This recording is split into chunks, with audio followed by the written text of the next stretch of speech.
Hi, my name's Dale Gibby. I'm the project coordinator for Milford Youth Matters, which is a third sector charity based here in Milford Haven. Currently we have a Routes to Opportunity project, which is a partnership between ourselves, Milford Youth Matters, and the local authority, Pembrokeshire County Council.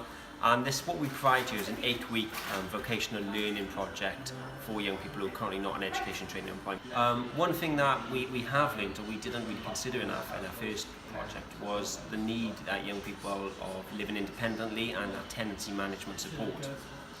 So we've worked with over about 350 young people on our project, and around 45% of those have said, I need support with living independently and that tenancy management to prevent that breakdown. One of the recognitions was that we consulted, young people went out and consulted with their peers about what support they needed, and does people share the similar needs. So from that, young people consulted with those that are in education, those that are already in employment, and we found out that actually young people want that support even if they are in employment. So young people have taken the lead in going out and talking to their peers about, this is the support that I had, do you think you would need the same? And we found that is how our kind of progression in our application developed. From that then we spoke to kind of housing associations, local landlords, about how we can fit into that piece to prevent those tenancy breakdowns. What we offer is that experiential learning, and that's kind of our real focus. I think we offer a bespoke learning to each young person that comes in. It's very young person focused, it's young person led. They tell us what they want, they will set their goals and targets, and we work with them to achieve that. Our cafe is being really grown over the last couple of years. We now offer, young people offer a weekly luncheon club to pensioners.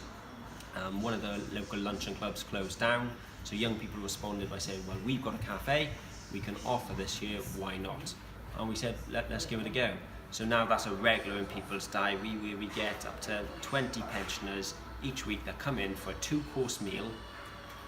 They get unlimited tea and coffee for £3.50. So we're really looking at providing young people that experience, that customer service. On a Wednesday, our cafe's developed to support an adult disability group, so they provide lunch through that. But also now, obviously, what you might have seen in some of the shops today is that we get a lot of donated bread from Tesco. We do a tea and toast Friday, so any member of the community can come in, have unlimited tea, unlimited toast for 50p. We're really targeting those kind of young people, not just young people, but parents, families who may want to come in and have that kind of support.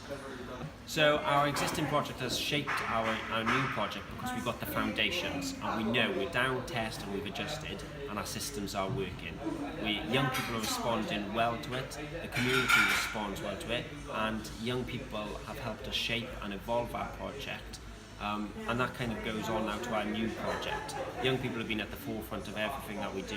Young people each day come in, they will provide us with that feedback, and from that we've been able to develop into what we've got going on now.